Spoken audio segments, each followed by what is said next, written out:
Hello, everyone, and welcome back to the R&D podcast. I am your host, Rachel. Dahlia. In this episode, we're going to be talking about something a little bit heavier than usual. Not light. We are talking about the child molestation. Yeah. Why did we even want to tackle this topic? It's a difficult topic for a lot of reasons, especially if you're watching this on YouTube. Who even knows, right? If they'll play it. But there has been some conversations had where we have kind of compared a little bit of notes and recognized that there, at least on my end, there's very few females, friends that I've ever had, work associates, whatever, that didn't have some element of this in their upbringing. Yeah, I think definitely, you know, I've heard stories, I've sat around, you know, different groups of women, and it's always been kind of very similar stories of things that they experience. And oftentimes it's the people that you let in your home. It's a person that it's supposed to be coaching the team. It's your uncle, it's your dad's brother, it's your dad's whatever. It's so many different people in your life that, you know, you think it'd be like this guy in a white van that is, you know, lurking and sitting outside your house that is doing it, but it's actually the people that you welcome into your home, that you say, you know, come for the holidays, and, you know, you have a seat with us, come break bread with us. And oftentimes they what is it the wolf in sheep's clothing, as they say, and that's literally how they come in, and they're very predatory about how they do things, and so much so that some of them will actually even start to buy gifts for, you know, these young kids, because they want to make sure that they know that it's okay. And not to mention that there's it's like a catch-22 as a young kid. I would imagine, you know, that there's a lot of wrong to it, but you know, it is a private area, and it is a private situation where, you know, it also is a pleasurable thing, right? And so even though that does not give the right for anybody to take that part of your innocence away. And so I think it's very important that, you know, we as women, we as parents have an open dialogue with our children to say, listen to me. If someone comes into your sphere, I want you to tell me. I will never be mad at you. We need to have these open dialogue conversations so that they know that you're always going to have your children's back and that you're not going to turn on them. But this is literally an epidemic, and this isn't, by the way, only a risk that little girls run. It also is a risk that little boys run also. Well. And believe it or not, I think it's been more apparent lately that little boys run the same risks as little girls. Right? Absolutely. I think that one of the conversations that I had recently was I had heard somebody in my family say, oh, if that ever happened to my kid, blah, blah, blah, like going off, right? So what I had said was this. I said, look, if you want your kids to feel safe to come tell you, they can never hear you talk about all the horrible things you would do to the person who got caught doing that. Because when you're a little kid, these predators are essentially saying, if you tell on me, like, I'm going to do X, Y, Z, like these horrific things to like their loved ones or whatever. But really, a child at a young age understands, if my dad finds out what this person did, he's going to kill this man or hurt this man or do whatever. My daddy's going to end up in jail. Okay? They can quickly calculate that from like young, like 3 years old. Daddy's going to end up in trouble. Like, daddy's going to end up in jail. Like, daddy's going to freak out over this, and he's going to do something crazy, and my dad's going to end up in jail. Well, a little kid doesn't want their parent to get in trouble. Yeah. And so now the predator has the upper hand, because you've gone off on, you know, throughout their little childhood, saying, oh, seeing something on the news and reacting to it with all the crazy things you would do, understandably, as a parent, right? So, But I come to the conclusion, like, you as a parent, us as parents, we cannot, or grandparents, we cannot say what all things we would do to that person, because that little kid will translate it as, my dad's going to go to jail. My dad's going to get in trouble. Or he's going to get in trouble, or he, you know, or maybe you build rapport, or this little kid builds rapport with the predator, unfortunately, and all of a sudden it's like, I can't go against what he's done because he's given me gifts and he's so nice to me. And I don't think that they realize or they gauge the severity of what this person's doing to kill or take the innocence of this child.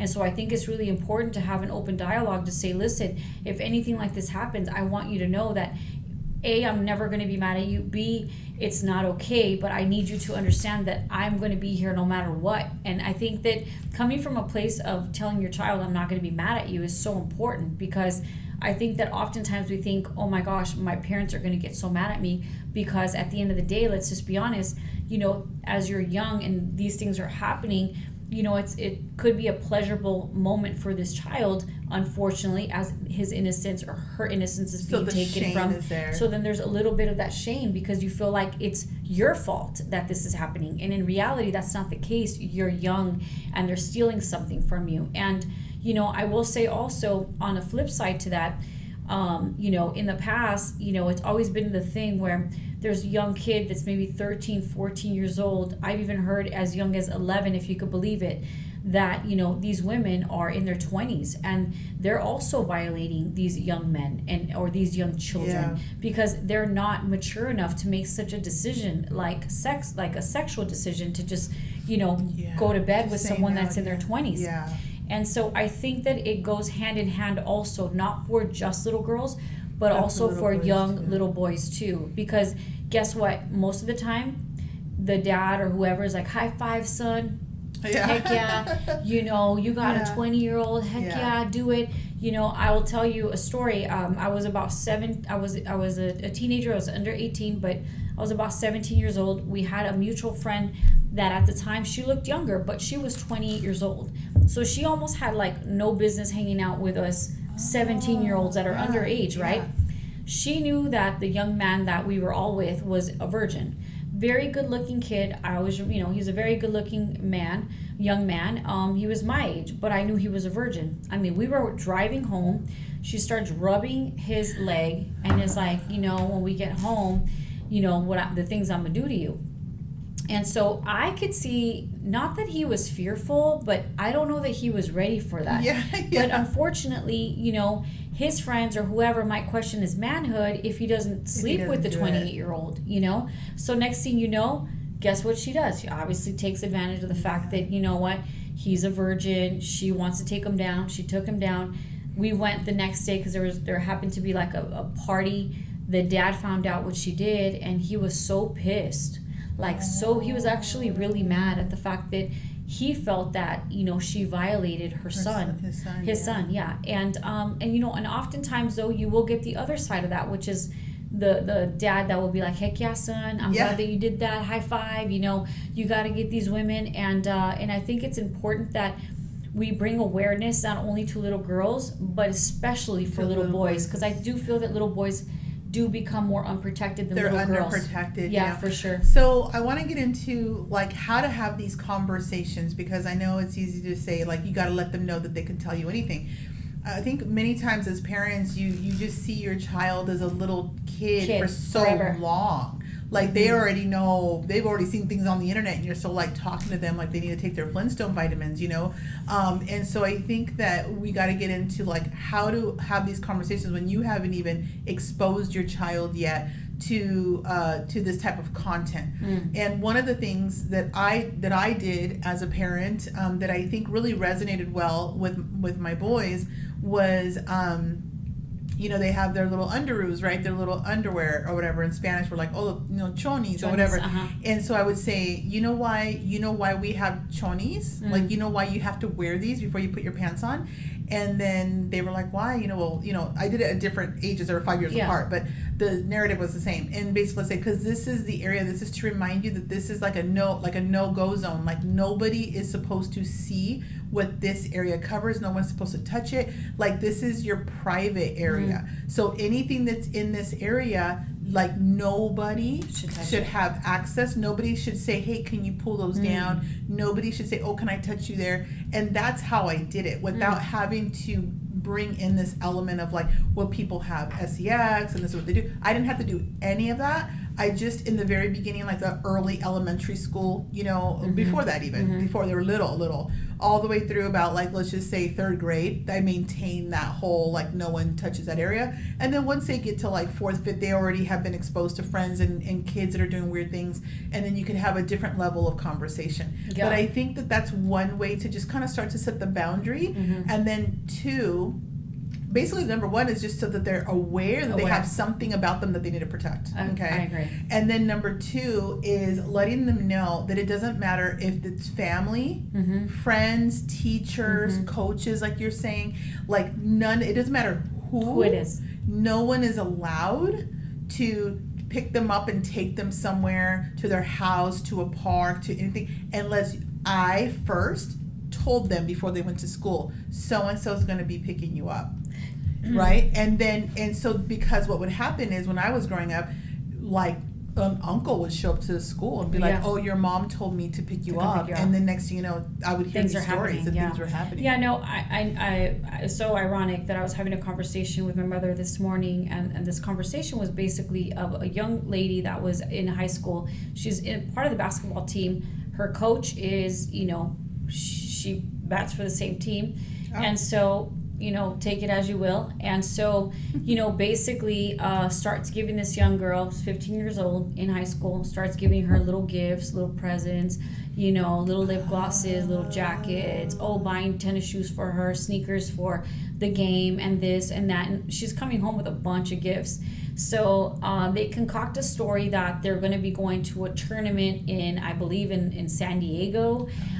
So she takes her to San Diego over the weekend for 3 days. There was no tournament.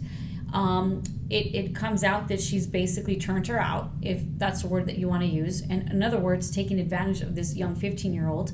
And I think that oftentimes, we think it's just a coach. It's so innocent. They've already vetted them. They're in the school system. It's okay. They're so nice. She's so kind and sweet, and she would never. And it's the people that you would never question that would. And so I think it's not to get people to be super alarmed about these types of things, because they happen, but it's a matter of understanding that you have to continuously check in on your kids, and it's never too early to have these conversations, and it's never too late to have these types of conversations, because predators come in different styles, shapes, sizes, sexes, you name it, and the game plan is all the same. And a lot of the time, they really lurk on these innocent souls that they can attack or attach themselves to. And you have to be very mindful of who comes in your inner circles. Very, very mindful of that. I saw a story that broke about 3 months ago, maybe 6 months ago from recording this. And it was of a soccer coach. And basically the way he got found out was he went to a pizza shop to order a pizza. And when they handed him his pizzas, after he paid, they handed him his pizzas. He walked out, but he left his phone on the counter unlocked. And so the guy left, and then they noticed the phone, and then they said, "Oh, open the phone and call whatever the last number to see or whatever to get the guy's phone back or to see whose phone it is, right? Yeah. Maybe they could recognize the customer." So they went in, and in that, they saw the photos because they wanted to see who the customer was that left it, so that they came to claim the phone. There might be a selfie or something like that. And the kid, it was like a teenager, 16, 17 years old, working at the pizza shop. He opened the phone and saw the pictures, and it was hundreds of pictures of this man with like junior high age boys, like one boy, and that the boys looked like unconscious. And it was they were nude and all this kind of stuff, and it was picture after picture, boy after boy after boy after boy. And so anyways, they obviously called the police first. Oh yeah. And the police said, go ahead and follow the steps as if you're trying to get him to come back, and then we'll be waiting. The police did go look at the phone, and then they kind of did like a little bit of a sting operation from my understanding. So the man was obviously apprehended and everything, and come to find out, just based on the photos, and then they raided his home where he had more photos in a safe, and they were way past 100 kids. Wow. And you got to remember, he was loved in the community, and he had been coaching soccer in that community for 30 years. The community had given him awards. Parents had donated money to him, done so many generous things for him because of how beloved he was in the community with the kids. And one of his MO was he would give what the police ended up announcing was that you may have been, they had a sound card, like you may have been a victim and not known that you were a victim, because what he would do is bring them back to his house or in his car and give them some kind of sedative So they were completely knocked out. Every photo, the kids are like unconscious, unconscious. He's doing whatever on video to the kid, and then at some point the kid wakes up and he's dressed, and now he's at the park, and he's like, oh, what happened? You got so tired all of a sudden. And then the kid's just confused, like, I don't know why I fell asleep. Crazy. So the reason we wanted to do this episode was so that as parents, as mothers, maybe you haven't had your kids yet, that you could be aware that it's almost, in many cases, most cases, someone that you know and someone that they know. Most of the time it is, yeah. And even then, though, like, I think it happens with young kids that have been exposed to this type of abuse that then also, abuse other kids also. Yes. That's another thing that happens because, the thing is that it's an evil domino effect of things that happen. And then now this person and now that person. And obviously, me being Catholic, and I'm bringing it there now, is that, you get a lot of people kind of bashing the Catholic religion because of the things that have taken place and how they've tried to hide, what's happened. And I always say, I'm not necessarily trying to make this episode about religion, but what I will say is that these are still human beings in this earth that have chosen a path in this lifetime to be, supposedly praising God, but in reality, there's a fine line between praising God and then doing things that are very evil, because sometimes we're under, spiritual attack, spiritual warfare. That's not an excuse. And so at the end of the day, I think that if you can, walk in your own faith, that's on you, and understand that these people are still human beings that are doing these things, and it is not okay. It is not okay. And in my opinion, I feel like you can never trust anybody. In other words, what I'm trying to say. If you're seeing, you can never like, trust the someone. man of the cloth, it's still man first. And woman, man of the cloth, whatever, it doesn't matter. Like, first and foremost, they're men. My former mother-in-law, she said something really profound to me. I was actually sharing with someone recently. I said, I still get shocked to hear certain stories of what guys are doing and stuff like that. But she said to me, first they are men, and then they're everything else, whatever else the title is. So first they are men. And I've had a really good friend that she practically worshipped the pastor at her church, and then she found out he was kind of corrupt and all this kind of stuff. And I was just like, wow, that sucks. She was devastated. And I said, you know what it is? Because you're so focused on worshiping this man. Yeah. And first and foremost, he's a man, and he's going to make mistakes. Mm-hmm. And so when it comes to this difficult topic, it's a very necessary topic. Mm-hmm. Delia, you're right. Like, the kids will actually do that to the other children, and so you're thinking, oh, okay, they're sleeping over, like, I'm gonna have the little friends over coming to sleep over, or they're gonna go sleep at someone's house, and you're thinking the parents seem great or the grandparents are great, but you don't know what that little kid has been through and what they're gonna expose your child to. So you almost have to find a way to have these sort of like disarming conversations even with their little friends. And I don't know that it's your business to do that, though. It's a fine line. Yeah. And it's really difficult, but you have to understand that you're exposing your children. And I'm not one to really go heavy on the protect your child. I'm more of like prepare your child, because you can't protect them from everything in the world. So that's why I wanted to bring, like, I'm glad you brought up the other kids, because you can't protect them from everyone. So you need to prepare them. So whether that's their little friend, right? It's like, okay, the girls are all having a slumber party, but you don't know if that little girl, if something's going on at home or whatever in her life, and now she's doing weird stuff with like your little girl. And it's like, but if you prepared your little girl to be like, hey, what are you doing? Like, that's my no zone, or whatever you want to call it. Right. Like, no, like, stop. Like, your kids should think this is weird, and your kids should have the permission and the confidence to slap someone, kick someone, stop someone. And so many kids are not prepared to do that. Yeah, and I think it's really important that you continuously continuously check on them, continuously check on their phones. Sometimes, there's these apps, there's a lot of predators that act like they're the same age as they are, then maybe take a picture and then create a profile, and here you are thinking, how many times have we not heard that this little girl was going to meet this little kid at the park, and all of a sudden it's this grown-ass man. There's so many different shows like Dateline, NBC, where the guys like to catch a predator, like, and this is happening, as we speak. And again, I can't stress this enough. It's not always going to be the man in the white van, okay? It could be the person that continuously comes to your house. You break bread with him during the holidays. He is a trustworthy man. You love him, you respect him, and that man is a man that's, coming and bringing gifts for all the kids and cookies and this and that. And then he has that special gift for your little boy or your little girl. And so this isn't to scare anybody, but it's just so that you can understand that there's an importance of having continuously open dialogue. Because I will share, I had a situation recently where a coach wanted to have a sleepover at her house, and respectfully, again, she bats for the same team. And so for me, I had an issue with that, because I feel like a grown-ass woman should not be having to have little kids come to her place.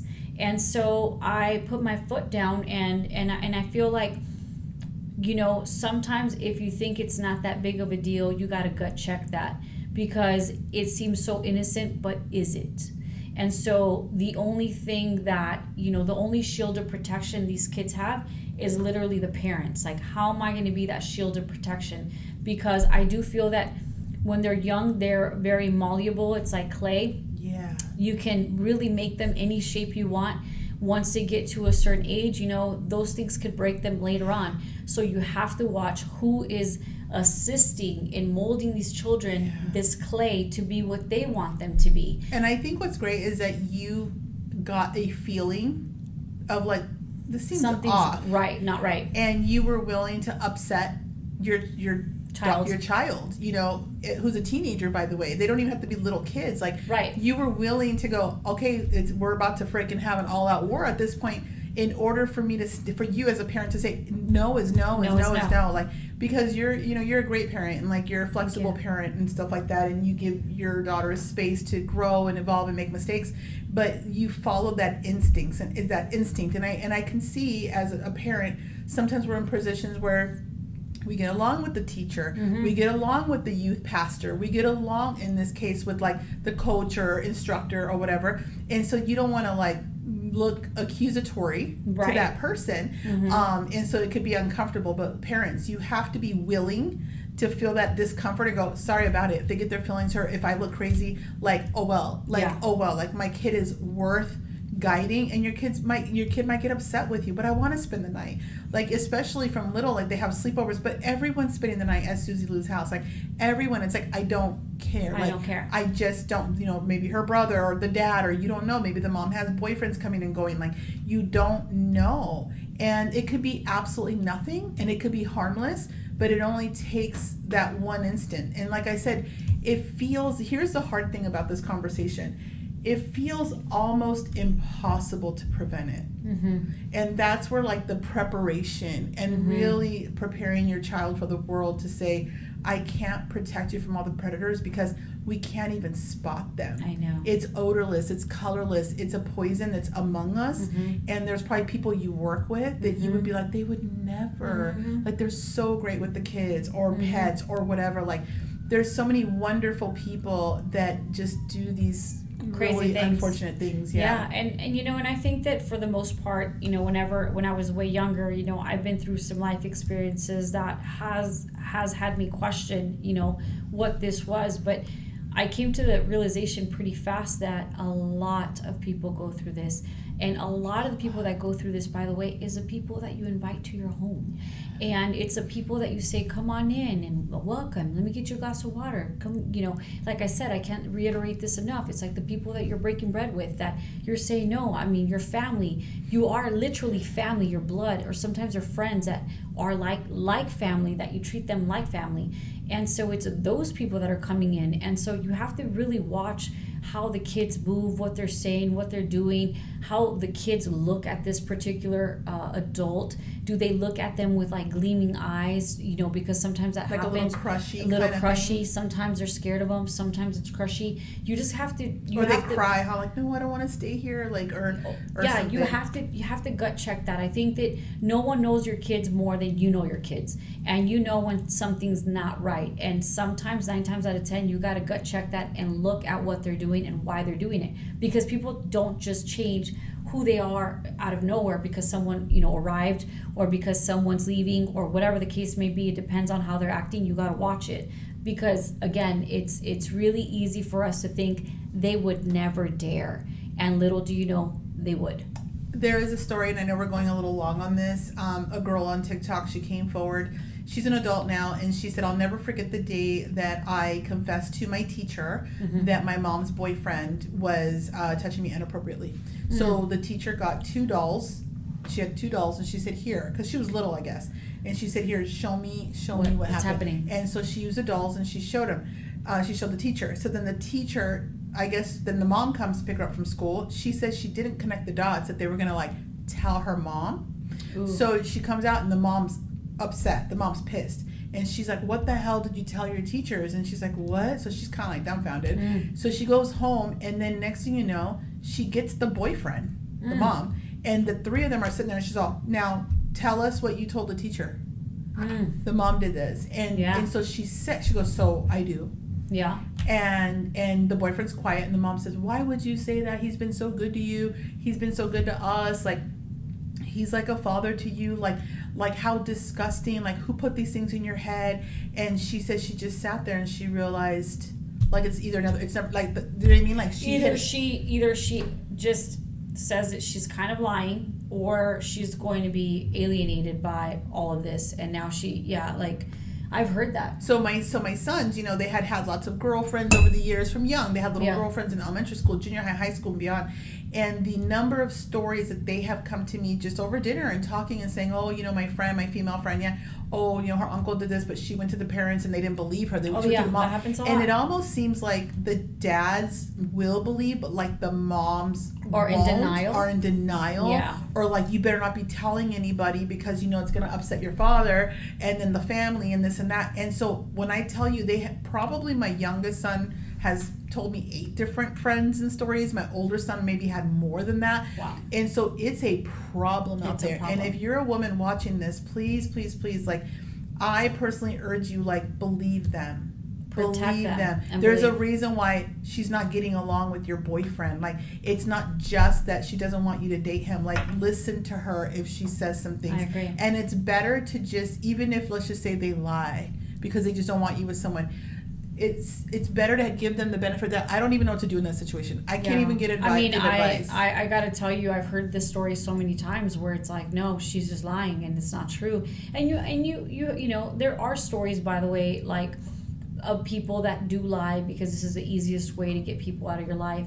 And you have heard stories like this.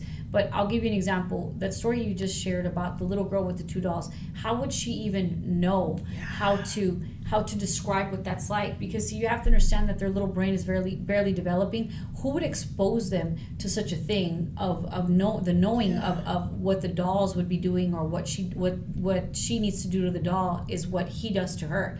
And so I think that you have to get that mental breakdown of, like, who would tell her to do that? Like, who would teach her that? And so I think a lot of the time, you know, people are in denial. So they're going to say, oh, she's lying. Oh, she wants attention. Oh, that's not true. He would never, whatever the case may be. But I think that you have to pause and really reassess the whole situation and think, why is she coming up with this storyline? There's a reason for it. She didn't just concoct that. There's a reason why she's coming up with that storyline. So I think it's really important that you continuously check on your children to say what's happening, what's going on, because oftentimes, I'm telling you, it's the people that you let into your home that are doing these things. It's never going to be the guy in the white van. I'm telling you. My grandpa, may he rest in peace, my mom's father, he raised his daughters and then also us as granddaughters to say, because we're Mexican, right? Yeah. So there's like this hug and kiss thing. Oh, yeah. And he said, you don't need to do that. You don't need to do that with uncles. You don't need to do that with me. You don't need to do that with anybody. Like, so literally you could just say, oh, hi, Theo. Hey, hi. Yeah. You don't have to go in for the hug, and you don't have to do the kisses. You don't have to do that. And Smart. and if they say, oh, come sit on my lap, or anything, you do not need to be doing that. Oh, no, absolutely And so not. he, from young, like little, he's like, do you understand? Because like in our culture, it's very like that, right? It's very like, oh, come here and everything. Yep. And so there's certain things that you can put into place so that your kids can start to feel a lot of permission and comfortable to be protecting their space I and agree. protecting their bodies. I agree. And so, conversation, communication is so important, and don't forget to have that open dialogue and have that trust within each other. Protect your kids. Protect your children. Cheers. Cheers. Oops.